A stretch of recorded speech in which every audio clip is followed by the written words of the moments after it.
નમસ્કાર વિદ્યાર્થી મિત્રો, આજે ફરી આ લેક્ચરમાં આપણે ચેપ્ટર નંબર 2 સ્થિત વિદ્યુત સ્થિતિમાન અને કેપેસિટન્સના એમસીક્યુમાં આગળ વધીએ છીએ. આગળ જોઈએ તો 12 પાઇકોફેરેડેના સમાંતર પ્લેટ કેપેસિટરને તેની બે પ્લેટ વચ્ચે 10 વોલ્ટના સ્થિતિમાનના તફાવતવાળી બેટરીથી ચાર્જ કરેલ છે. તો હવે બેટરીને દૂર કરવામાં આવે છે અને બે પ્લેટ વચ્ચે 6.5 ડાઇલેક્ટ્રિક અચળાંકવાળો પોર્સેલિનનો સ્લેબ દાખલ કરવામાં આવે છે. તો સ્લેબ પર કેપેસિટરે કરેલું કાર્ય જે છે એ કેટલું થશે? તો અહીંયા આપણે કેપેસિટરે કરેલું કાર્ય જે છે એ મેળવવાનું છે. તો W બરાબર ડેલ્ટા યુ એટલે કે સ્થિતિ ઉર્જાનો ફેરફાર. તો હવે શરૂઆતમાં જુઓ વિદ્યાર્થી મિત્રો કે શરૂઆતમાં કોઈ ડાઇલેક્ટ્રિક સ્લેબ મૂકેલો નથી. 12 પાઇકોફેરેડેનું કેપેસિટર છે અને 10 વોલ્ટની બેટરી જે છે એ લાગુ પાડેલી છે. તો તમે આની ગણતરી કઈ રીતે કરી શકો? તો કે પ્રારંભમાં એની સ્થિતિ ઉર્જા જે છે એ કેટલી થશે, અથવા કેપેસિટરમાં સંગ્રહિત ઉર્જા કેટલી થશે? 1/CV². C તમને આપેલું છે બરાબર, V જે છે એ પણ આપેલું છે. તો આ પ્રારંભિક ઉર્જા મળે, આમાં તમે કિંમત મૂકી દેશો એટલે પ્રારંભિક ઉર્જા તમને મળી જશે. હવે એની અંદર ડાઇલેક્ટ્રિક સ્લેબ દાખલ કરવામાં આવે. તો ડાઇલેક્ટ્રિક સ્લેબ દાખલ કરીએ તો તમને ખ્યાલ છે કે કેપેસિટન્સ જે છે એ K ગણું થઈ જાય. એટલે આ સૂત્રમાં C ની બદલે શું આવશે? K × C. K જે છે એ ડાઇલેક્ટ્રિક અચળાંક બતાવે છે જે 6.5 આપેલો છે. સ્થિતિમાન જે છે એ Kમાં ભાગનું થાય એટલે V/K² આવશે, કેમ કે અહીંયા Vનો વર્ગ છે એટલે છેદમાં Kનો પણ વર્ગ થશે. સ્થિતિમાન Kમાં ભાગનું થાય તો એક K જે છે એ કેન્સલ થશે એટલે ફાઇનલી તમને મળશે 1/CV² છેદમાં K. બરાબર. તો અહીંયા જુઓ 1/CV² જે છે એ પ્રારંભિક ઉર્જા લખી શકાય, છેદમાં શું આવશે? K આવશે. તો અહીંયા તમે જોઈ શકો કે ડાઇલેક્ટ્રિક સ્લેબ મૂકવાથી અંતિમ સ્થિતિ ઉર્જા જે છે, અથવા તો ડાઇલેક્ટ્રિક સ્લેબ મૂક્યા બાદ અંતિમ સ્થિતિ ઉર્જા જે છે એ કેટલી થશે? U1/K. Kમાં ભાગની થઈ જશે. તો હવે આપણે કાર્ય મેળવવું હોય તો W બરાબર ડેલ્ટા યુ અને શું કરશું? U1 - U2 કરશું. બરાબર. કેમ કે અહીંયા જે છે એ કેપેસિટરે કરેલું કાર્ય તમને પૂછ્યું છે, એટલા માટે આપણે પ્રારંભિકમાંથી અંતિમ ઉર્જા જે છે એ બાદ કરશું. બાકી તમે અંતિમમાંથી પ્રારંભિક કરશો તો એ કાર્ય તમને કેવું મળશે? ઋણ મળશે. પણ કેપેસિટર વડે કાર્ય પૂછેલું છે એટલે પ્રારંભિકમાંથી આપણે અંતિમ જે છે એ બાદ કરશું. ચાલો, ક્લિયર? તો સિમ્પલ વસ્તુ છે. કાર્ય મેળવવા માટે તમારે પ્રારંભિક ઉર્જા અને અંતિમ ઉર્જાનો શું કરવાનો છે? તફાવત જે છે એ લેવાનો છે. ચાલો આગળ વધીએ.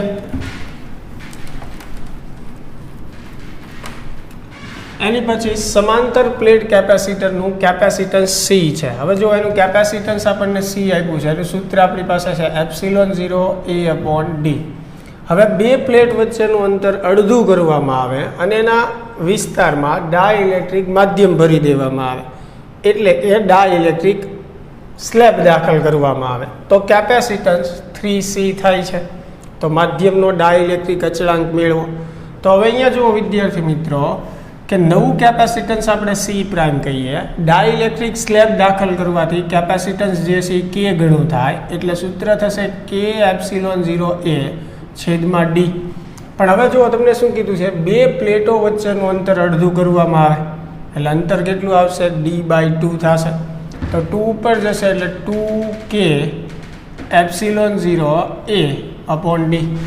હવે જુઓ નવું કેપેસિટન્સ કેટલું આપેલું છે? 3C. એટલે એના સ્થાને તમે 3C મૂકી દો. બરાબર. નવું કેપેસિટન્સ જે છે C' એના સ્થાને આપણે 3C મૂકીએ. આ બાજુ 2K જે છે એઝ ઇટ ઇઝ ε0A/d એટલે એના સ્થાને C લખીએ કો તમે. આ જે પહેલું સૂત્ર જે છે ε0A/d ની જગ્યાએ તો સામે C કેન્સલ થશે એટલે K બરાબર તમને શું મળશે? 3/2 એટલે કે 1.5 થશે. બરાબર. ચાલો આગળ જોઈએ. એક ખૂબ જ પાતળી એલ્યુમિનિયમની શીટને કેપેસિટરની બે પ્લેટો વચ્ચે મૂકતા તેનું કેપેસિટન્સ ખાલી જગ્યા થાય. હવે જો સામાન્ય રીતે ખૂબ જ પાતળી કીધું છે એટલે કે જેની જાડાઈ અવગણી શકાય એવી હોય. બાકી આપણે વાત કરેલી છે કે કેપેસિટરની બે પ્લેટ વચ્ચે જો આપણે કોઈ ધાતુ પદાર્થ મૂકીએ અથવા સુવાહક પદાર્થ મૂકીએ તો એમાં વિદ્યુતભારનું વહન થઈ જાય છે, એટલે કે કેપેસિટર ડિસ્ચાર્જ થઈ જાય છે. આવી ચર્ચા આપણે પહેલાંય કરેલી છે. અહીંયા એકદમ પાતળી શીટ કીધું છે કે જેની જાડાઈ આપણે અવગણી શકીએ એમ સમજવાનું છે. તો એનો અર્થ એવો થયો કે એનાથી કોઈ ફેર પડતો નથી, એટલે આપણે અહીંયા આન્સર શું આવશે? કોઈ ફેર પડશે નહીં. શું કામ? કારણ કે એવું આપણને કીધું છે ખૂબ જ પાતળી શીટ મૂકીએ છીએ એટલા માટે કે જેની જાડાઈ આપણે અવગણી શકીએ છીએ. ચાલો આગળ જોઈએ. કે જેટલો ડાઇલેક્ટ્રિક અચળાંક ધરાવતા એક ડાઇલેક્ટ્રિક સ્લેબની સપાટીનું ક્ષેત્રફળ કેપેસિટરની પ્લેટના ક્ષેત્રફળ જેટલું છે, પરંતુ તેની પહોળાઈ 3/4d જેટલી છે, તો ડાઇલેક્ટ્રિક પદાર્થની હાજરીમાં કેપેસિટન્સ કેપેસિટન્સ C તથા ડાઇલેક્ટ્રિક પદાર્થની ગેરહાજરીમાં કેપેસિટન્સ C0 નો ગુણોત્તર મેળવો. હવે સમજો કે ભાઈ આ કેપેસિટરની બે પ્લેટ છે, એની વચ્ચે હવાનું માધ્યમ છે, એટલે કે અત્યારે કોઈ ડાઇલેક્ટ્રિક પદાર્થ મૂકેલો નથી. તો એવી સ્થિતિમાં એનું કેપેસિટન્સનું સૂત્ર ε0 A/d જેટલું થશે. આ સમીકરણ 1 કહીએ. હવે આપણે આની વચ્ચે એક ડાઇલેક્ટ્રિક પદાર્થ જે છે એ મૂકી દઈએ, બરાબર. ધારો કે એટલા વિસ્તારમાં આપણે ડાઇલેક્ટ્રિક પદાર્થ મૂક્યો છે જેનો ડાઇલેક્ટ્રિક અચળાંક K છે, જેની જાડાઈ જે છે એ 3/4d જેટલી છે. ટોટલ અંતર આપણને ખ્યાલ છે કે ભાઈ d જેટલું છે. આ કેપેસિટરની બે પ્લેટ વચ્ચેનું કુલ અંતર જે છે એ કેટલું છે? d જેટલું. એટલે જ આપણે અહીંયા ε0 A/d જેટલું સૂત્ર લખ્યું. એમાંથી અહીંયા હવે આ સ્લેબ મૂકેલો છે જેની જાડાઈ 3/4d છે, તો બાકીનું જે અંતર વધશે એ કેટલું થશે? d/4 થશે. તો અહીંયા તમે સમજી શકો, જુઓ બે કેપેસિટર જે છે એ થઈ જશે. એક એવું કેપેસિટર જે છે કે જે ડાઇલેક્ટ્રિક માધ્યમમાં છે, અને એક એવું કેપેસિટર છે કે જેમાં વચ્ચે હવાનું માધ્યમ છે. એટલે આ જે ભાગ બને છે એને એક આપણે કેપેસિટર ગણીએ C1 અને ગણીએ આપણે C2. પણ અહીંયા પરમિટિવિટી હવાની એટલે કે શૂન્ય અવકાશની જે આપણે લઈએ છીએ ε0, અને અહીંયા આવશે એપ્સિલોન. તો પહેલાં બંનેનું સૂત્ર લખું. C1 માટે હું લખું તો C1 એટલે શું થશે? ε0 A. C1 એટલે આ કેપેસિટરનું આપણે સૂત્ર લખીએ છીએ કેપેસિટન્સ માટે, બરાબર. તો ε0 A ક્ષેત્રફળ તો સમાન છે એટલે એ જ આવશે, પણ હવે અંતર જે છે જુઓ કેટલું આવશે? d/4. તો 4 ઉપર જશે એટલે 4ε0 A છેદમાં d. એવી જ રીતે બીજા માટે લખીએ તો બીજામાં જુઓ ડાઇલેક્ટ્રિક માધ્યમ છે એટલે કેપેસિટન્સ K ગણું થાય, એટલે K ε0 A છેદમાં અંતર જે છે એ કેટલું આવશે? 3d/4 આવશે. ચાલો તો અહીંયા ફરીને પાછું 4 ઉપર જશે એટલે 4K ε0 A છેદમાં 3d. હવે આપણને ખ્યાલ છે કે આ બંને કેપેસિટર કયા જોડાણમાં થશે? શ્રેણી જોડાણમાં થશે. એટલે એનું સમતુલ્ય કેપેસિટન્સ જે છે આપણે મેળવીએ. C બરાબર શું થશે? C1 C2 છેદમાં C1 પ્લસ C2. શ્રેણી જોડાણ માટેનું સૂત્ર. આ બંને શ્રેણી જોડાણમાં છે એટલે એનું સમતુલ્ય કેપેસિટન્સ. હવે C1 જે છે એનું સૂત્ર શું થશે? 4ε0 A/d એને ગુણ્યા C2 જે છે એ કેટલું છે? 4K ε0 A છેદમાં 3d. અને નીચે બંનેનો સરવાળો આવશે 4ε0 A/d પ્લસ 4K ε0 A/3d. તો ચાલો C બરાબર શું થશે? તમે જોઈ શકો અહીંયા નીચે છેદમાંથી એક ε0 A/d અને 4 કોમન નીકળશે. એટલે નીચેથી 4ε0 A/d કોમન કાઢ્યું તો અહીંયાથી કોમન નીકળી જશે. પછી અહીંયા 4ε0 A અને d કોમન નીકળશે. ધ્યાન રાખજો. તો એ ઉપર આની સાથે કેન્સલ થઈ જશે. તો હવે જે ઉપર વધે છે એ શું વધે છે? 4K છેદમાં 3. અહીંયા જો 4K છેદમાં 3. પછી આ જે છે ε0 A/d. ε0 A/d એની જગ્યાએ આપણે શું લખી શકીએ? C0 લખી શકીએ. એટલે એના સ્થાને આપણે C0 લખીએ છીએ. અહીંયા 1 વધશે પ્લસ અહીંયા શું વધશે? 4K/3. હવે 3 જે છે એ તમે લસા લ્યો, બરાબર. 3 લસા લ્યો એટલે 3 જે છે અહીંયા ગુણ્યા છે પછી 3 3 કેન્સલ થઈ જશે. તો ઉપર જે છે એ શું વધશે 4k, આ 3 જે છે અહીંયા ગુણાના એટલે 3 પ્લસ 4k. બરાબર. ચાલો તો અને આ C0 જે છે એઝ ઇટ ઇઝ. બરાબર. ચાલો 3 4k. ઓકે, હવે આપણે શું કરવાનું છે, આ C અને C0 નો ગુણોત્તર લેવાનો છે. એટલે C/C0 બરાબર શું થશે 4k પ્લસ છેદમાં 3 પ્લસ 4k. બરાબર.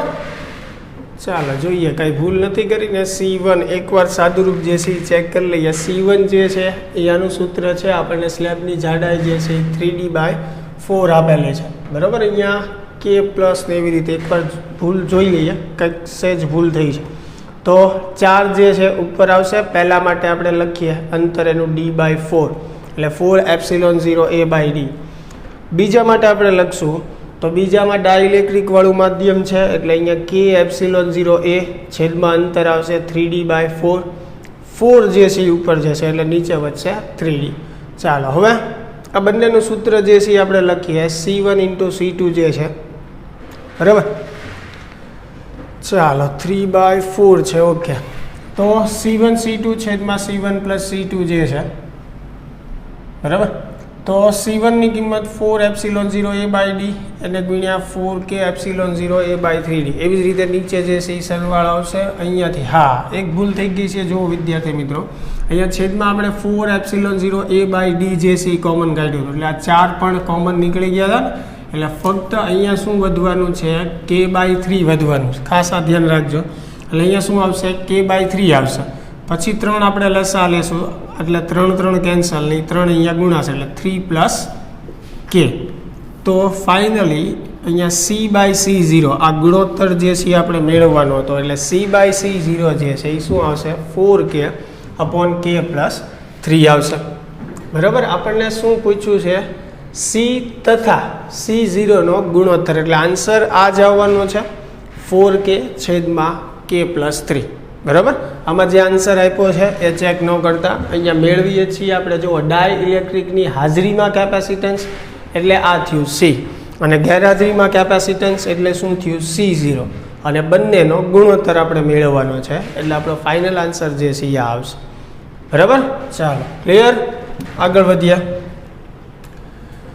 હવે સમતુલ્ય કેપેસિટન્સ મેળવવાના આપણે ઘણા દાખલાઓ કરેલા છે અને એની માટે મેં અલગથી વિડીયો પણ મૂકેલા છે. તો ખાસ એ જે છે એ જોઈ લેજો.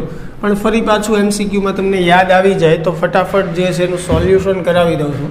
પણ વધારે ડિટેલ માટે ખાસ એ વિડીયો લેક્ચર જે છે એ તમે જોઈ લેજો. કોમ્બિનેશન ઓફ કેપેસિટર માટે સિરીઝ અને પેરેલલનો જે વિડીયો લેક્ચર છે એ.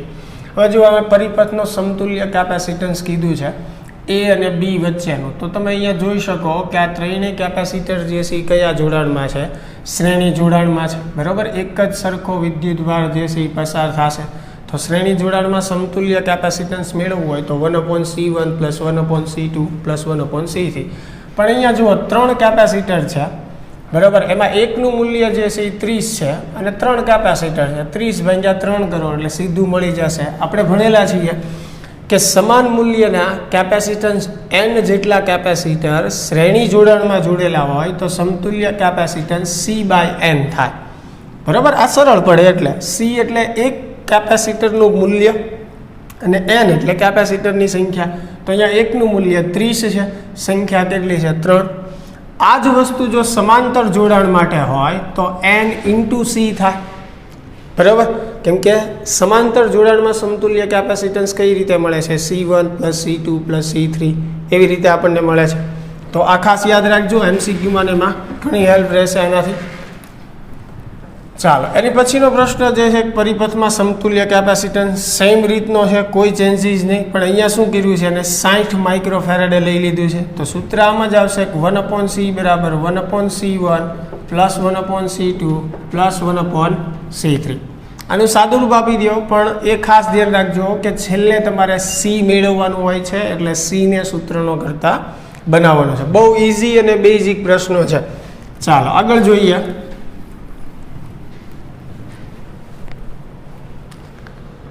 પરિપથમાં સમતુલ્ય કેપેસિટન્સ જે છે એ મેળવો. બરાબર, અહીંયા પણ આપણે એ અને બી વચ્ચેનું સમતુલ્ય કેપેસિટન્સ જે છે એ મેળવવાનું છે. બરાબર, અહીંયા જે છે એ બી આપેલું છે. C1 C2 C3 દરેક 10 નેનો ફેરેડ એને આપેલા છે. 4 કેપેસિટર C1 C2 C3 અને C4 આપેલા છે. દરેકનું મૂલ્ય 10 નેનો ફેરેડે આપણને આપેલું છે.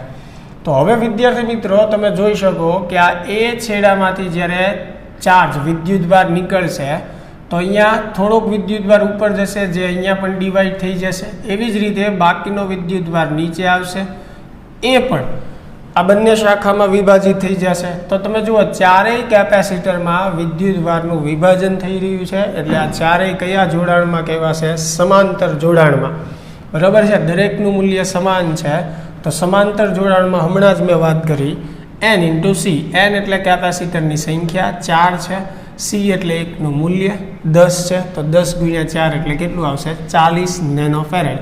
અથવા સમાંતરનું સૂત્ર તમને યાદ જ હશે, C1 + C2 + C3 + C4, 4 છે એટલે. ચાલો એની પછીનું અહીંયા પણ સેમ વસ્તુ છે. એ અને બી વચ્ચેનું સમતુલ્ય કેપેસિટન્સ આપણે મેળવવાનું છે. તો એમાંથી તમે વિદ્યુતભાર જે છે એ પસાર કરો. તો જો આ ત્રણેય શાખામાં વિદ્યુતભારનું વિભાજન થશે. એટલે આ ત્રણ કેપેસિટર કયા જોડાણમાં છે? સમાંતર. સમાંતરમાં સિમ્પલ સરવાળો થાય 30 + 10 40, 40 + 40 એટલે 80. બહુ સિમ્પલ પરિપથ છે, આવડી જશે. બરાબર, શ્રેણી અને સમાંતરના સૂત્રો જે છે યાદ રાખજો ખાસ. ચાલો આગળ જોઈએ. આમાં પણ પરિપથનું સમતુલ્ય કેપેસિટન્સ જે છે મેળવવાનું છે. અહીંયા જુઓ એ અને બી વચ્ચેનું સમતુલ્ય કેપેસિટન્સ મેળવવાનું છે.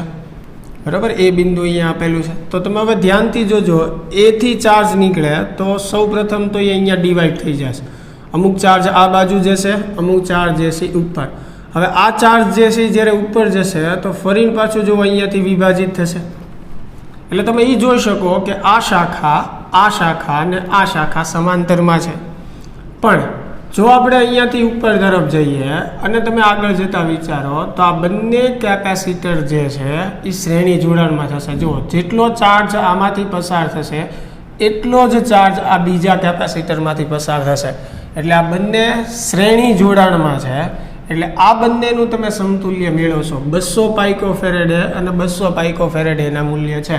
તો આ બંનેનું સમતુલ્ય જે છે એ કેટલું આવશે? 100 પાઇકોફેરેડ. બરાબર, આ બંનેનું. પછી નીચે જે છે એ 100 પાઇકોફેરેડનું કેપેસિટર હજી એઝ ઇટ ઇઝ છે. એની નીચે પણ અહીંયા છે. આ બી આપેલું છે, આ એ આપેલું છે. તો અગાઉ જેમ આપણે વાત કરી હતી એમ કે આ ત્રણેય કયા જોડાણમાં છે? સમાંતર જોડાણમાં. તો હવે આ ત્રણેયનું સમતુલ્ય સમાંતર જોડાણનું સૂત્ર સરવાળો કરો, 100 + 100 + 100 300 પાઇકોફેરેડ થશે. એટલે સમતુલ્ય કેપેસિટન્સ જે છે એ કેટલું થશે? 300 પાઇકોફેરેડ. ચાલો આગળ જોઈએ. ચાલો એકવાર આના જેવું તે થોડુંક અલગ છે, જુઓ તમે. બાકી હમણાં જ આગળ આપણે વાત કરીએ, આમાં પણ સમતુલ્ય કેપેસિટન્સ મેળવવાનું છે. C1 C2 ને C3 100 પાઇકોફેરેડે આપેલા છે. C3 C4 ને C5 900 સોરી C4 અને C5 જે છે એ આપણને 900 પાઇકોફેરેડે આપેલા છે. બરાબર, અહીંયા C1 C2 C3, આ C4 C5 અને C6. એટલે C1 2 અને 3 જે છે એ 100 પાઇકોફેરેડે છે, જ્યારે C4 C5 અને C6 એ 900 પાઇકોફેરેડે છે. બરાબર છે, બાકી પહેલાં જે છે એ 100 પાઇકોફેરેડ. તો અહીંયા આપણે એ પોઈન્ટ અને આ આપણો બી પોઈન્ટ એની વચ્ચેનું સમતુલ્ય કેપેસિટન્સ મેળવવાનું છે. તો એથી તમે નીકળશો એટલે જોઈ શકો આ ત્રણેય જે છે કયા જોડાણમાં થશે?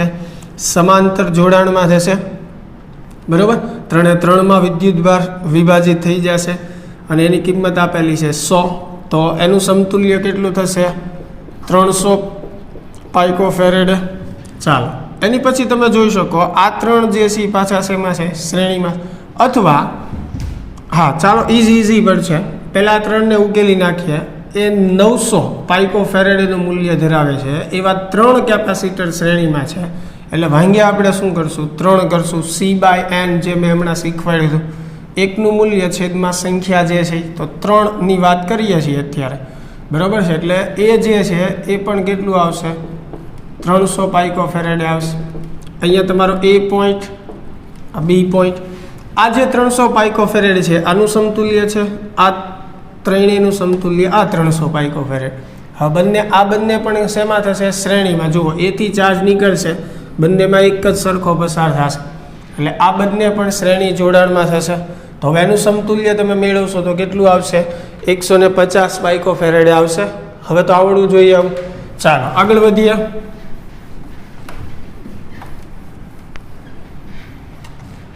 ચાર માઇક્રોફેરેડે અને 6 માઇક્રોફેરેડેના કેપેસિટરોને શ્રેણીમાં જોડીને તે તંત્રની બહારની પ્લેટો વચ્ચે 500 વોલ્ટ લાગુ પાડવામાં આવે છે. તો દરેક પ્લેટ પરનો વિદ્યુતભાર જુઓ, અહીંયા આ C1 છે, આ C2 છે, આ 4 માઇક્રોફેરેડે છે, આ 6 માઇક્રોફેરેડે છે. એની સાથે 500 વોલ્ટની બેટરી જોડેલી છે. તો દરેક કેપેસિટરનો વિદ્યુતભાર મેળવવાનો છે. બહુ સિમ્પલ વાત છે. ધારી લ્યો કે આ ધન છેડામાંથી Q જેટલો વિદ્યુતભાર નીકળે, બરાબર? બંનેમાંથી સરખો જ પસાર થશે, બંને શ્રેણીમાં છે એટલે. તો પહેલાં તો તમારે શું કરવાનું છે? સમતુલ્ય કેપેસિટન્સ મેળવવાનું છે. શ્રેણી જોડાણ છે એટલે C બરાબર C1 C2 છેદમાં C1 પ્લસ C2. ચાલો થઈ જશે. હવે બંનેની કિંમત મૂકી દો. પણ ખાસ બંને માઇક્રોમાં છે એટલે યાદ રાખજો. C મળી જાય પછી તમારે શું કરવાનું છે? Q બરાબર C ઇન્ટુ V. તો Q બરાબર C ઇન્ટુ V કરશો. C છે, V જે છે એ કેટલું છે?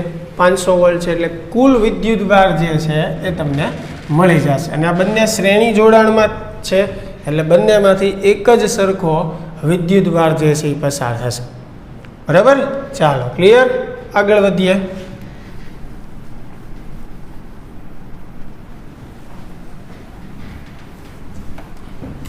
એની પછી આકૃતિમાં દર્શાવેલ દરેક પ્લેટનું ક્ષેત્રફળ A છે. ક્રમિક પ્લેટો વચ્ચેનું અંતર D છે, બરાબર? તો A અને B બિંદુઓ વચ્ચેનું સમતુલ્ય કેપેસિટન્સ મેળવો. તો આમાં જુઓ, આપણને કોઈ કિંમત નથી આપી પણ એક સૂત્ર સ્વરૂપે છે આનો આન્સર જે છે એ. એટલે D અંતર હોય અને A ક્ષેત્રફળ હોય તો કેપેસિટન્સનું સૂત્ર શું થાય? ε0 A/D. બરાબર? દરેક માટે સમાન છે એટલે કે દરેક કેપેસિટરનું મૂલ્ય જે છે, કેપેસિટન્સ જે છે એ C જેટલું છે. C જે છે એ કેટલું થશે? ε0 A/D જેટલું. તો અહીંયા તમે જોઈ શકો કે આ બંને જે છે કયા જોડાણમાં છે? A થી નીકળશે ચાર્જ તો અહીંયા બંનેમાં વિભાજિત થઈ જશે. એટલે આ C અને આ C જે છે એ સમાંતર જોડાણમાં, એટલે એનું સમતુલ્ય જે છે એ કેટલું થશે? 2C. એ છે, પછી અહીંયા B છે, બરાબર? જે આની સાથે 2C સાથે શેમાં થશે? શ્રેણીમાં થશે, બરાબર? તો શ્રેણીમાં હવે તમે ઉકેલી શકો. C પ્રાઇમ કહીએ આપણે સમતુલ્ય કેપેસિટન્સ, તો C ગુણ્યા 2C અને નીચે C વત્તા 2C, એટલે ઉપર 2C સ્ક્વેર થશે, નીચે થશે 3C, એક C કેન્સલ એટલે 2/3C. હવે 2/3 C ની જગ્યાએ શું લખી શકો? ε0 A/D. ચાલો, તો એ જે છે આપણો આન્સર થઈ ગયો. આગળ વધીએ.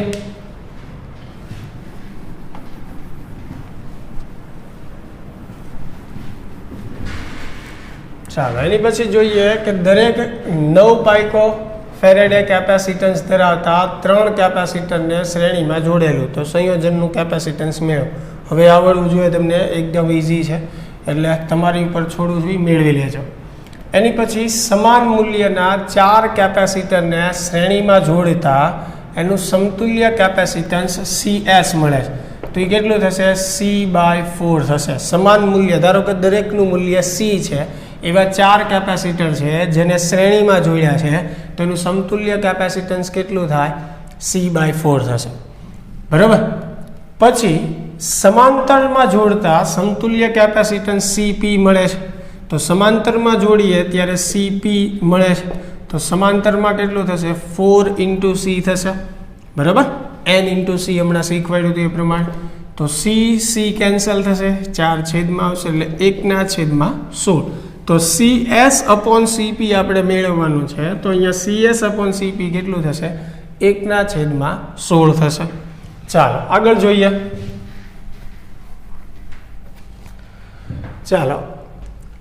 168 જે છે વિદ્યુત ભારિત કેપેસિટરનું કેપેસિટન્સ 6 માઇક્રોફેરેડે અને સ્થિતિમાન 100 વોલ્ટ છે. તેને 14 માઇક્રોફેરેડેનું કેપેસિટન્સ ધરાવતા વિદ્યુત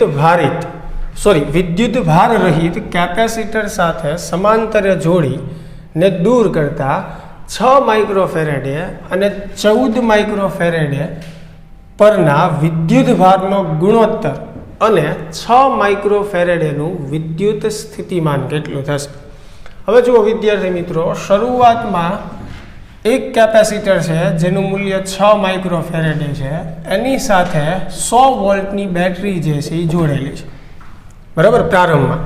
તો આ કેપેસિટર જે છે એ વિદ્યુત ભારિત છે, એટલે એનો કુલ વિદ્યુત ભાર તમારે મેળવવો હોય તો Q બરાબર શું થશે? C1 × V, બરાબર. હવે શું આપણને કહેવામાં આવ્યું છે કે બેટરીને દૂર કરવામાં આવે છે અને એની સાથે બીજું કોઈ કેપેસિટર જોડવામાં આવે છે, બરાબર. આ C1 છે, C2 આપેલું છે 14 માઇક્રોફેરેડે, પણ જે વિદ્યુત ભાર રહિત છે, એટલે પ્રારંભમાં આ કેપેસિટર ઉપર કોઈ વિદ્યુત ભાર નથી. આ કેપેસિટર ઉપર કેટલો વિદ્યુત ભાર છે? Q જેટલો વિદ્યુત ભાર છે. હવે તમે સમજી શકો કે C1 સાથે C2 ને સમાંતરમાં જોડીએ એટલે C1 પાસેથી વિદ્યુત ભાર કોને મળશે? C2 ને મળશે. એટલે કે ટોટલ વિદ્યુત ભાર જે છે Q, એમાંથી અમુક વિદ્યુત ભાર જે છે એ કોને મળશે? C2 ને મળશે. એટલે કે C1 નો વિદ્યુત ભાર જે છે એ ઘટી જશે અને C2 નો વિદ્યુત ભાર થોડોક વધી જશે, કેમ કે C1 પાસેથી એને વિદ્યુત ભાર જે છે એ મળવાનો છે. તો ધારો કે આ કેપેસિટરને જોડી દીધા બાદ C1 પર Q1 વિદ્યુત ભાર વધ્યો છે અને C2 પર Q2 વિદ્યુત ભાર છે. બંને સમાંતર જોડાણમાં છે એટલે બંનેનું સ્થિતિમાન સમાન હોય એટલે V1 બરાબર તમે શું લખી શકો? V2, બરાબર. તો V1 એટલે Q/C, એવી જ રીતે V2 માટે એટલે Q2/C2. તો Q1/Q2 = તમને મળશે C1/C2, બરાબર. તો બંનેના વિદ્યુત ભારનો ગુણોત્તર જે છે એ તો તમને મળી જ ગયો. ચાલો, એટલે પહેલા પ્રશ્નનો જવાબ ખ્યાલ આવી ગયો. પછી આપણને કીધું છે 6 માઇક્રોફેરેડેનું વિદ્યુત સ્થિતિમાન જે છે એ કેટલું થશે, બરાબર. એટલે અહીંયા આન્સર આપણે Q1/Q2 નો મેળવવાનો છે. તો C1 છે તમારી પાસે, બરાબર છે. તો C1 કેટલું આપેલું છે? 6, બરાબર. C2 જે છે એ કેટલું આપેલું છે? 14. એટલે 6/14 જે છે આપણને મળશે વિદ્યુત ભારનો ગુણોત્તરનો જવાબ. હવે આપણે મેળવવાનું છે સ્થિતિમાન કોઈ પણ એકનું. એટલે હવે જુઓ, એ તો વાત કરી બંનેનું સ્થિતિમાન જે છે એ કેવું હશે? અહીંયા સમાન જ હશે, બરાબર. તો કાં તો તમે વિદ્યુત ભાર મેળવી લો અને આના પરથી આપણને વિદ્યુત ભાર જે છે એ મળી પણ જાય. જુઓ, યોગ વિયોગ જે છે અહીંયા લઈએ તો Q1 + Q2, સોરી વિયોગ તો આપણે નથી લેવાનો, યોગ લઈએ છીએ. એટલે Q1 + Q2 છેદમાં Q2 = C1 + C2 છેદમાં C2. તો આમાંથી તમે Q2 નો સૂત્રનો કરતા બનાવો તો Q2 બરાબર તમને શું મળશે? પહેલી વાત તો અહીંયા Q1 + Q2 જે છે બંનેના વિદ્યુત ભારનો સરવાળો કુલ વિદ્યુત ભાર Q જેટલો થશે. એટલે આની જગ્યાએ તમે Q લખો એટલે અહીંયા Q આવશે, C2 ગુણાકારમાં આવશે અને છેદમાં આવશે C1 + C2. તો C1 C2 કિંમત તો આપણી પાસે છે. કુલ વિદ્યુત ભાર જે છે એ પણ આપણે મેળવવો જોઈએ. C1 × V કરો એટલે તો તમને Q2 મળી જશે, બરાબર.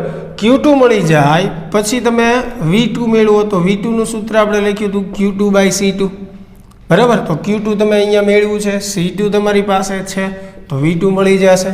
જેટલું V2 મળશે એટલું જ V1 થશે, કેમ કે બંને સમાંતર જોડાણમાં થાય છે એટલે બંનેનું સ્થિતિમાન જે છે એ કેવું થવાનું છે? સમાન થવાનું છે. ચાલો, ક્લિયર. એક આન્સર તો મેં મેળવી દીધો છે, બીજા આન્સરની હિન્ટ પણ તમને આપી છે, તો વ્યવસ્થિત આગળ તમે મેળવી લેજો. ચાલો આગળ જોઈએ.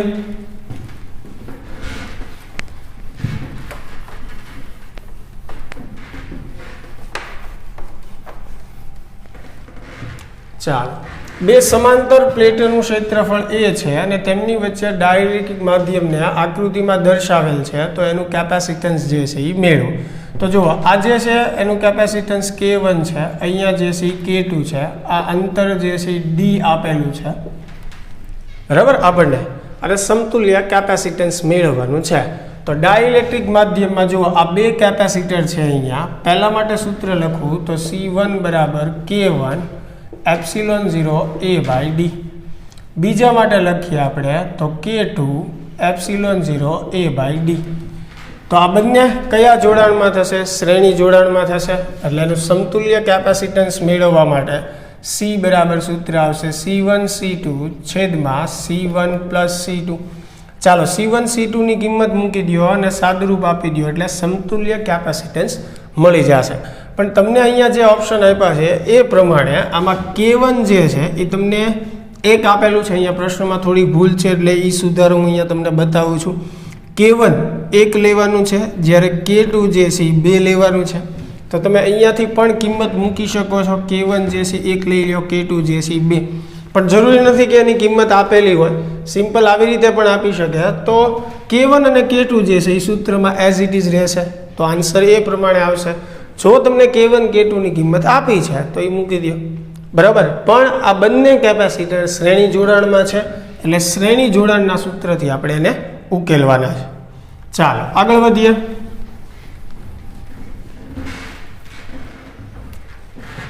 આકૃતિમાં A અને B બિંદુ વચ્ચે. તો વિદ્યાર્થી મિત્રો આ રીતના પ્રશ્નો જે છે આપણે વિડીયો લેક્ચરમાં કરેલા છે એટલે ફરીને આપણે અહીંયા એની ચર્ચા કરીને સમય નથી બગાડતા, આગળ વધીએ.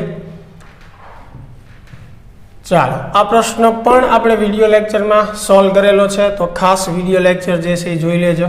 આગળ જોઈએ. ચાલો એક કેપેસિટરમાં 500 માઇક્રોજૂલ ઉર્જા સંગ્રહિત થાય છે. U બરાબર 5000 માઇક્રોજૂલ ઉર્જા જે છે એ સંગ્રહિત થાય છે. તેના બે છેડા વચ્ચે વિદ્યુત સ્થિતિમાનનો તફાવત જે છે એ 500 વોલ્ટ છે. તો કેપેસિટર પરનો વિદ્યુત ભાર જે છે એ કેટલો થશે? તો સૌ પ્રથમ તો કેપેસિટર માટે ઉર્જાના સૂત્ર યાદ કરી લ્યો. એક સૂત્ર જે છે U બરાબર 1/CV², એક સૂત્ર જે છે U બરાબર Q²/2C, અને હજી એક સૂત્ર છે U બરાબર QE/2. ત્રણમાંથી જે સૂત્રની જરૂર હોય એનો ઉપયોગ કરી શકો. તમને અહીંયા U આપેલું છે, V આપેલું છે અને Q મેળવવાનું કીધું છે. તો આ સૂત્રનો ઉપયોગ કરાય. Q મેળવવા માટે જુઓ U ની કિંમત છે તમારી પાસે, V ની કિંમત છે, Q ને સૂત્રનો કરતા બનાવો એટલે 2U એના છેદમાં શું થશે? V થશે. U અને V ની કિંમત મૂકી દો. U જે છે એ માઇક્રોમાં છે એટલે 10⁻6 મૂકવાનું ભૂલતા નહીં. ચાલો ક્લિયર થઈ જશે, સિમ્પલ છે. ચાલો એની પછી 50 માઇક્રોફેરેડેના કેપેસિટરની બે પ્લેટ વચ્ચે 10 વોલ્ટનો સ્થિતિમાનનો તફાવત હોય તો સંગ્રહિત ઉર્જા કેટલી? આ પણ બહુ ઇઝી છે. C આપેલું છે તમને 50 માઇક્રોફેરેડે, સ્થિતિમાન આપેલું છે 10 વોલ્ટ. તો U બરાબર 1/CV² વાળું તમે સૂત્ર વાપરો, C અને V ની કિંમત મૂકો, ઉર્જા મળી જશે.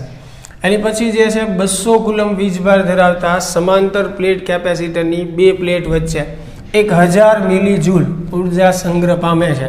તો આ કેપેસિટરનું મૂલ્ય જે છે એ કેટલું થશે? તો આમાં આપણને કેપેસિટરનું મૂલ્ય એટલે કે કેપેસિટન્સ જે છે એ પૂછ્યું છે આપણને. C મેળવવાનું છે. શું શું આપ્યું છે? વિદ્યુતભાર આપેલો છે અને ઉર્જા. એટલે આપણે આ સૂત્રનો ઉપયોગ કરશું U બરાબર Q²/2C. તો Q આપેલું છે, U આપેલું છે અને C આપણે મેળવવાનું છે. તો આમાંથી C ને તમે સૂત્રનો કરતા બનાવો તો શું થશે? Q²/2U. ચાલો Q અને U મૂકી દો એટલે સિમ્પલ તમારો આન્સર મળી જશે. એની પછી છે કે જો કેપેસિટરની પ્લેટ પરનો વીજભાર 10 કુલમ હોય તથા કેપેસિટન્સ 100 માઇક્રોફેરેડે હોય તો સંગ્રહિત ઉર્જા કેટલી? એટલે ફરીને પાછું આમાં ઉર્જા પૂછેલી છે પણ આમાં વિદ્યુતભાર આપેલો છે અને કેપેસિટન્સ આપેલું છે. તો ઉર્જા મેળવવા માટે આપણે આ જ સૂત્રનો ઉપયોગ કરશું Q²/2C. Q અને C મૂકી દો, ઉર્જા જે છે એ મળી જશે. ચાલો આગળ જોઈએ.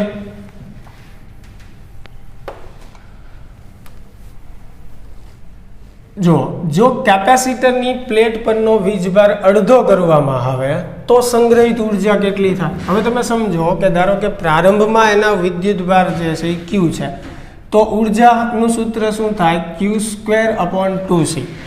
પણ હવે નવી ઉર્જા આપણે મેળવીએ કે જ્યારે વિદ્યુતભાર અડધો કરવામાં આવે તો વિદ્યુતભાર જે છે તમે અડધો કરશો એટલે Q² ની જગ્યાએ Q/2 આવશે, છેદમાં આવશે 2C. અહીંયા 2 નો વર્ગ એટલે 4, તો એ 4 હું અલગ લખું છું છેદમાં. અહીંયા શું વધશે q²/2c. તો q²/2c એટલે પ્રારંભિક ઉર્જા થઈ u છેદમાં 4. તો ઉર્જા જે છે એ કેટલી થઈ જશે u/4, ચોથા ભાગની થઈ જશે. ચાલો એની પછી કેપેસિટરની બે પ્લેટ વચ્ચેના વોલ્ટેજ બમણા કરવામાં આવે તો સંગ્રહિત ઉર્જા જે છે એ કેટલી થશે? બરાબર, ખાલી વોલ્ટેજ જે છે એ આપણે શું કરવાના છે? બમણા કરવાના છે. તો ઉર્જા કેટલી થશે? તો આપણી પાસે અહીંયા સૂત્ર છે, જો કે ભાઈ પ્રારંભિક ઉર્જા જે છે ધારો કે 1/cv² છે. હવે વોલ્ટેજ તમે બમણા કરો તો 1/c એઝ ઇટ ઇઝ, પણ અહીંયા v ની જગ્યાએ શું આવશે? 2v. બમણા કરીએ છીએ વોલ્ટેજ, તો 2 નો વર્ગ 4 થશે, અંદર વધશે 1/cv². તો આના સ્થાને તમે શું લખશો? u. તો જો ઉર્જા જે છે એ પહેલાં કરતાં કેટલી થઈ ગઈ? 4 ગણી થઈ ગઈ. બરાબર. ચાલો એની પછી કેપેસિટર પરનો વીજભાર તથા પ્લેટ વચ્ચેના વોલ્ટેજ 4 ગણા કરવામાં આવે. એટલે આમાં વિદ્યુતભાર અને વિદ્યુત સ્થિતિમાન બંનેની વાત કરેલી છે, બંને 4 ગણા કરવાના છે. તો ઉર્જા જે છે એ કેટલી થશે? વીજભાર તથા બે પ્લેટ વચ્ચેના વોલ્ટેજ 4 ગણા કરતા. તો આપણી પાસે જો q અને v ના ફોર્મમાં સૂત્ર આવું છે, u = q × v છેદમાં 2. તો અંતિમ ઉર્જા આપણે લખીએ તો વિદ્યુતભાર જે છે જો 4 ગણો એટલે q ની જગ્યાએ 4q. પછી સ્થિતિમાન જે છે બરાબર છે એ પણ 4 ગણું કરવાનું છે. અહીંયા આપણને એમ જ કીધેલું છે 4 ગણું કરતા, એટલે 4v આવશે છેદમાં 2. તો અહીંયા શું થશે? 16qv/2. તો આ જે છે પ્રારંભિક ઉર્જા, એટલે અહીંયા આન્સર જે છે આપણો 16 ગણો આવશે, નહીં કે 8 ગણ. બરાબર, કેમ કે વીજભાર અને વોલ્ટેજ જે છે બંને મેં 4 ગણા કરેલા છે. હા, તમને જે સાદુરૂપ અહીંયા આપેલું છે એમાં જુઓ થોડુંક અહીંયા પ્રશ્નમાં ભૂલ છે. એટલે જુઓ વીજભાર અહીંયા બમણો કરેલો છે, તો તમે એમ પણ કહી શકો વ્યવસ્થિત કે ભાઈ ધારો કે વિદ્યુતભાર બમણો કરવામાં આવે અને વોલ્ટેજ 4 ગણા કરવામાં આવે. મેં અહીંયા બંને 4 ગણું લીધું છે, પણ માનો કે વિદ્યુતભાર ડબલ કરીએ તો જે છે અહીંયા શું આવશે? 2q. બરાબર છે. તો સીધી વાત છે એ પ્રમાણે. અને વીજભાર જે વોલ્ટેજ જે છે 4 ગણા કરીએ એટલે અહીંયા 4 દુ 8, તો આગળ જે છે 8 આવશે, તો 8 ગણું થશે. પણ મેં પહેલાં જે તમને ગણાવ્યું એ બંને 4 ગણું કરવામાં આવે, વિદ્યુતભાર અને વોલ્ટેજ, એની માટેની મેં વાત કરી. ચાલો ક્લિયર, આગળ જોઈએ. હવે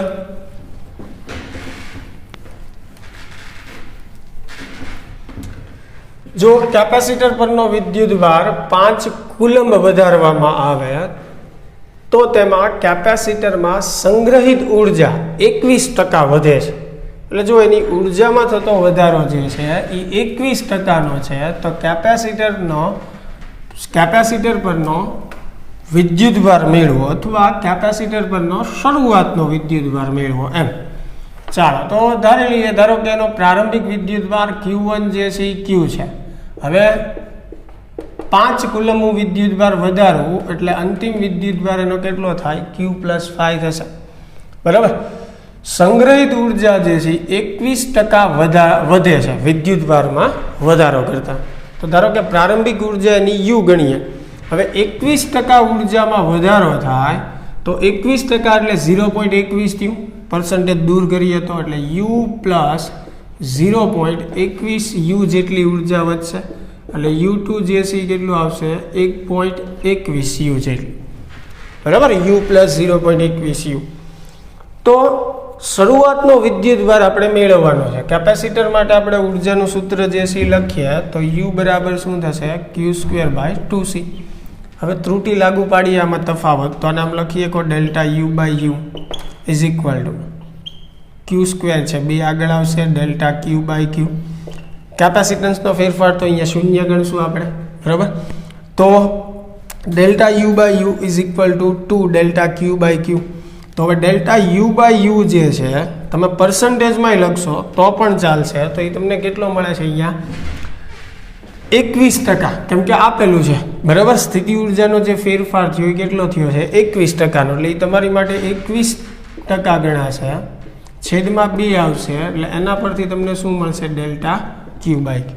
पर्सेंटेज जो તમે દૂર કરશો તો 21/100 કરશો તો અહીંયા શું આવશે 0.21 આવશે બરાબર તો 0.21/2 કરો એટલે ઓલમોસ્ટ 0.10 જેવું થશે ડેલ્ટા ક્યુ બાય ક્યુ જે છે બરાબર હજી અહીંયા આપણો પૂરો નથી થતો એમસીક્યુ આપણે પ્રારંભિક વિદ્યુતભાર મેળવવાનો છે કેપેસિટર પરનો જેને આપણે ક્યુ કીધું છે અથવા તો Q1 કીધેલું છે બરાબર તો એની માટે જુઓ હવે ડેલ્ટા ક્યુ બાય ક્યુ જે છે ડેલ્ટા ક્યુ એટલે Q2 માઇનસ Q1 બરાબર અને છેદમાં ક્યુ એટલે Q1 પ્રારંભિક વિદ્યુતભાર જ ગણાશે અહીંયા હું કિંમત મૂકું છું ડેલ્ટા ક્યુ બાય ક્યુ બરાબર બરાબર શું આપેલું છે આપણને 0.10 તો હવે એમાં તમે કિંમત મૂકશો Q2 જે છે એ કેટલું છે બરાબર Q2 એટલે શું થશે Q પ્લસ 5 Q1 એટલે Q છેદમાં Q plus Q minus Q cancel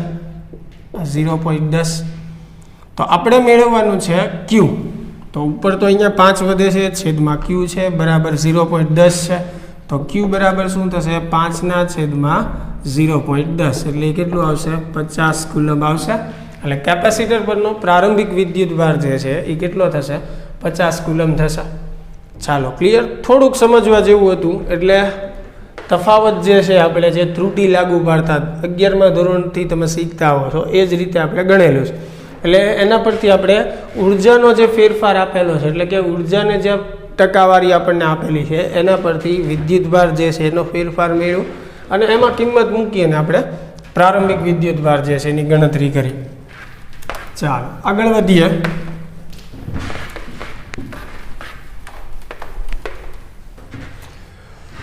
3 metre ત્રિજ્યાવાળા ધાતુના એક ગોળા પર 3 × 10⁻5 કુલંબ જેટલો વિદ્યુતભાર મૂકવામાં આવે છે તો તેના પર સંગ્રહિત ઉર્જા કેટલી થશે તો ઉર્જાનું સૂત્ર આપણી પાસે છે Q²/2c હવે ગોળા માટે c જે છે કેટલું થાય તો કે 4πε0r જેટલું થશે તો Q જે છે વિદ્યુતભાર આપણને આપેલો છે જુઓ 3 × 10⁻5 ક્યુની કિંમત મૂકી દો અહીંયા r એટલે ત્રિજ્યા આપણને આપેલી છે 3 મીટર એની કિંમત મૂકી દો ε0 પાય એ તો ખ્યાલ જ હોય સાદું રૂપ આપી દો એટલે ઉર્જા જે છે એ તમને મળી જશે ક્લિયર ચાલો આગળ જોઈએ 2 માઇક્રોફેરેડેના કેપેસિટન્સ ધરાવતા એક કેપેસિટરને 200 વોલ્ટ સુધી વિદ્યુતભારિત કરેલ છે હવે તેની 2 પ્લેટોને એક વાહક તારથી જોડતા કેટલી ઉષ્મા ઉર્જા ઉત્પન્ન થશે અગાઉ પણ આપણે વાત કરેલી છે કે કેપેસિટરની 2 પ્લેટને આપણે સુવાહક સળિયાથી જોડીએ કે તારથી જોડીએ તો એક રીતે ગણીએ સાવ સરળ ભાષામાં કહીએ સ્પાર્ક થાય કેમ કે એમાંથી બધો વિદ્યુતભાર જે છે એ વહન પામી જાય એટલે કે કેપેસિટર જે છે ડિસ્ચાર્જ થઈ જાય એટલે કે કેપેસિટરમાં જે ઉર્જા સંગ્રહિત પામેલી છે એ પૂરેપૂરી શું થશે વ્યય થઈ જશે ઉષ્મા રૂપે તો કેપેસિટરમાં જેટલી ઉર્જા છે એ બધી શાના સ્વરૂપે વ્યય થઈ જશે ઉષ્મા ઉર્જા સ્વરૂપે વ્યય થશે તો ઉષ્મા ઉર્જા સ્વરૂપે વ્યય થતી ઉર્જા મેળવવા માટે કેપેસિટરની કુલ ઉર્જા જ ગણવાની છે એ બધી વ્યય થઈ જશે તો એનું સૂત્ર શું છે 1/CV². C આપેલું છે V આપેલું છે કિંમત મૂકી દો થઈ જશે ચાલો એની પછી 100 વોલ્ટની બેટરી સાથે જોડેલું એક ચલ કેપેસિટરનું કેપેસિટન્સ 2 માઇક્રોફેરેડેથી 10 માઇક્રોફેરેડે કરવા માટે સંગ્રહિત ઉર્જાનો ફેરફાર કેટલો થતો હશે તો ઉર્જાનો ફેરફાર આપણે મેળવવાનો છે તો સૌપ્રથમ પ્રારંભિક ઉર્જા ગણો 1/C1V². બરાબર V તો બંને વખતે 100 જ આવવાનું છે C1 એટલે કેટલું આવશે 2 માઇક્રોફેરેડે પછી 1/C2V². બીજી વખતે એનું મૂલ્ય ફેરવીને કેટલું કરવામાં આવે છે 10 જેને આપણે C2 કહીએ તો બીજી વખતની ઉર્જા મેળવવા માટે 1/C2V² થશે ચાલો બંને વખતની ઉર્જા મળી ગઈ બંનેનો તફાવત લઈ લ્યો એટલે સંગ્રહિત ઉર્જામાં થતો ફેરફાર જે છે એ મળી જશે V બંને વખતે સરખું જ આવવાનું છે ચાલો આગળ જોઈએ ચાલો 12 પાઇકોફેરેડેનું એક કેપેસિટર 50 વોલ્ટની બેટરી સાથે જોડેલું છે તો એ કેટલી ઉર્જાનો સંગ્રહ કરતો છે આવડે જ બરાબર C આપેલું છે V આપેલું છે 1/CV². સિમ્પલ કેપેસિટરમાં સંગ્રહિત ઉર્જા કયા સ્વરૂપે સંગ્રહ પામે કેપેસિટર શેના સ્વરૂપે ઉર્જાનો સંગ્રહ કરે વિદ્યુત ઉર્જા સ્વરૂપે શું આન્સર આવશે વિદ્યુત ઉર્જા એની પછી બે પ્લેટો વચ્ચે હવાનું માધ્યમ હોય તેવા એક સમાંતર પ્લેટ કેપેસિટરનું કેપેસિટન્સ સી છે, તેને VEMF ધરાવતી બેટરી સાથે જોડેલું છે. હવે બેટરી દૂર કરી બે પ્લેટ વચ્ચે હવાના સ્થાને K જેટલો ડાઇલેક્ટ્રિક અચળાંક ધરાવતો સ્લેબ દાખલ કરવામાં આવે તો નીચેનામાંથી કયો વિકલ્પ જે છે એ ખોટો છે? ખોટો વિકલ્પ કહેવાનો છે તો સૌથી પહેલો ઓપ્શન તમે વાંચો, કેપેસિટર પરના વિદ્યુતભારનું સંરક્ષણ થશે નહીં.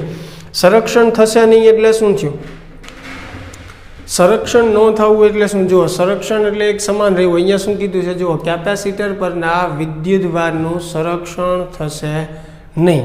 તો ડાઇલેક્ટ્રિક સ્લેબ તમે જ્યારે મૂકો છો ત્યારે કેપેસિટર પરનો વિદ્યુતભાર બદલાતો નથી. એટલે કે કેપેસિટરની પ્લેટ પરનો વિદ્યુતભાર નથી બદલાતો. વચ્ચે આપણે ખાલી સ્લેબ મૂકીએ છીએ, બાકી પ્લેટો તો એની એ જ છે, એટલે વિદ્યુતભાર તો જે છે એ જ છે, એમાં કોઈ ચેન્જ નથી થયો. બરાબર? તો વિદ્યુતભાર તો એનો જ રહ્યો ને. તો વિદ્યુતભારનું તો સંરક્ષણ થયું કહેવાય. સંરક્ષણ એટલે પ્રારંભમાં જેટલો હતો સ્લેબ મૂક્યા પછી પણ એટલો જ રહે, તો એ સંરક્ષણ થયું કહેવાય. અને એટલો જ રહેતો હોય, સ્લેબ મૂકવાથી પ્લેટમાં કોઈ ફેરફાર નથી થયું, એટલે વિદ્યુતભાર તો એ જ રહેવાનો છે. બરાબર? એટલે કે વિદ્યુતભારનું સંરક્ષણ જે છે એ થવાનું છે. અહીંયા શું લખ્યું છે? એને સંરક્ષણ થશે નહીં, એટલે કે વિદ્યુતભાર બદલાઈ જાય છે, એનું કહેવું એમ છે. તો આ વાક્ય જે છે એ ખોટું છે, કેમ કે સ્લેબ મૂકવાથી પ્રારંભમાં જેટલો વિદ્યુતભાર હતો સ્લેબ મૂક્યા પછી પણ એટલો જ રહેશે કેપેસિટરની પ્લેટ પરનો વિદ્યુતભાર. બરાબર? છતાં આગળના ઓપ્શન આપણે ચેક કરીએ કે બે પ્લેટ વચ્ચે વિદ્યુત સ્થિતિમાનના તફાવત કેમાં ભાગનો થશે. બરાબર? અહીંયા થોડુંક અધૂરું છે કે સ્થિતિમાનનો તફાવત જે છે કેમાં ભાગનો થશે. તો એ વાત સાચી છે, આપણે થિયરીમાં ભણી ગયા છીએ કે ડાઇલેક્ટ્રિક સ્લેબ મૂકવાથી સ્થિતિમાન કેમાં ભાગનું થાય, વિદ્યુત ક્ષેત્ર કેમાં ભાગનું થાય, કેપેસિટન્સ કે ગણું થાય. આ બધું તમારે યાદ રાખવાનું છે. પછી કેપેસિટરમાં સંગ્રહિત ઉર્જા ઘટીને કેમાં ભાગની થશે. અહીંયા પણ કે જે છે કપાઈ ગયો, કેમાં ભાગની થશે. તો હમણાં જ એક MCQમાં મેં તમને એનું સાદુરૂપ આપીને પણ સમજાવ્યું કે ડાઇલેક્ટ્રિક સ્લેબ મૂક્યા પછીની જે સ્થિતિ ઉર્જા છે એ કેમાં ભાગની થઈ જાય. અને છેલ્લો ઓપ્શન કે ઉર્જાનો ફેરફાર જે છે એ 1/CV² 1/K-1 થશે. તો એ ચેક કરી લઈએ એવું આવે છે કે નહીં. જુઓ, પ્રારંભિક ઉર્જા જે છે એ કેટલી થાય? 1/CV². અંતિમ ઉર્જા જે છે આપણે મેળવીએ તો એ જે છે કેટલી થશે? 1/CV²/K. હવે ઉર્જાનો ફેરફાર ડેલ્ટા U, U2 - U1. તો આ બંનેનો તફાવત પહેલાં U2 લખીએ છીએ, પછી U1. તો બંનેમાંથી જુઓ તમે 1/CV² કોમન કાઢી શકો. પહેલાં U2 લખો, પછી U1. તો 1/CV² કોમન એટલે 1/K-1 જે છે એ વચ્ચે. બરાબર? U2ની કિંમત -U1 ની, બંનેમાંથી 1/CV² કોમન કાઢી લો. તો આ ઓપ્શન પણ સાચો છે. બરાબર? એટલે આપણે કહેવાનો અર્થ આપણો આન્સર આ નથી એમ, પણ છેલ્લા 3 ઓપ્શન આપણે ચેક કર્યા જે સાચા વાક્યો છે. આપણને આમાંથી ખોટું વાક્ય પસંદ કરવાનું કીધું હતું, એટલે એ જે છે આપણો આન્સર આવશે. અને એ મેં તમને સમજાવ્યું, કેમ કે વિદ્યુતભાર બદલાતો નથી. ચાલો આગળ જોઈએ.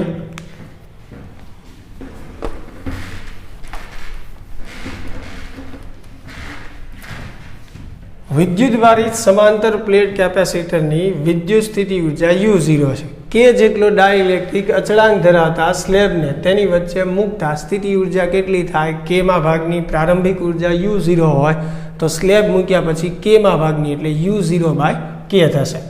ચાલો, એની પછી C1 કેપેસિટન્સવાળા કેપેસિટરને V જેટલા વોલ્ટેજ વડે ચાર્જ કર્યા બાદ બેટરીથી દૂર કરી C2 કેપેસિટન્સવાળા બીજા વિદ્યુતભાર વિહીન કેપેસિટર સાથે સમાંતરમાં જોડવામાં આવે તો આ જોડાણનું સ્થિતિમાન કેટલું થશે? તો આવો એક દાખલો આપણે હમણાં જ ગણેલો છે, છતાં ફરીને વાત કરીએ કે ભાઈ મારી પાસે એક કેપેસિટર છે જેનું મૂલ્ય C1 છે, જેની સાથે મેં બેટરી જોડેલી છે અને બેટરીના વોલ્ટેજ V છે. તો આવી સ્થિતિમાં આનો કુલ વિદ્યુતભાર Q બરાબર શું થાય? C1 × V જેટલું થશે. વોલ્ટેજ એના V છે. પણ હવે આપણને શું કીધું છે કે ભાઈ C1 જે છે એ એમનેમ રાખવાનું છે, પણ બેટરી દૂર કરી અને એને C2 સાથે સમાંતરમાં જોડી દેવાનું છે, જે વિદ્યુતભાર રહિત કેપેસિટર છે. બરાબર? તો કુલ વિદ્યુતભાર Q છે હવે આ ક્યુ વિદ્યુતભાર કોની પાસે છે તો કે C1 કેપેસિટર પાસે. એમાંથી થોડોક વિદ્યુતભાર કોને મળશે તો કે C2 ને મળશે. બંને સમાંતર જોડાણમાં છે એટલે બંનેના વોલ્ટેજ જે છે કેવા હશે સમાન હશે, જે આપણે મેળવવાના છે. તો વોલ્ટેજ મેળવવા માટેનું સિમ્પલ સૂત્ર છે Q/C. અગાઉ આપણે આવો જે MCQ ગણ્યો હતો એ જ રીતે તમે ગણી શકો છો, બરાબર. આ બંને સમાંતર જોડાણમાં છે એટલે સમતુલ્ય કેપેસિટન્સ કેટલું થશે C1/C2 જેટલું થશે. હવે વોલ્ટેજ મારે મેળવવા હોય તો V બરાબર સૂત્ર થાય Q/C, બરાબર. પણ હવે V પ્રાઇમ કહીએ નવા વોલ્ટેજને, કુલ વિદ્યુતભાર Q છે, C એટલે સમતુલ્ય કેપેસિટન્સ, તો Q જે છે કેટલું છે C1 × V અને C કેટલું છે C1 + C2. તો આ જે છે આપણો આન્સર થશે કે બંનેને સમાંતરમાં જોડ્યા પછી બંનેનું સ્થિતિમાન V પ્રાઇમ એટલું થશે C1 × V છેદમાં C1 + C2. ચાલો આગળ જોઈએ.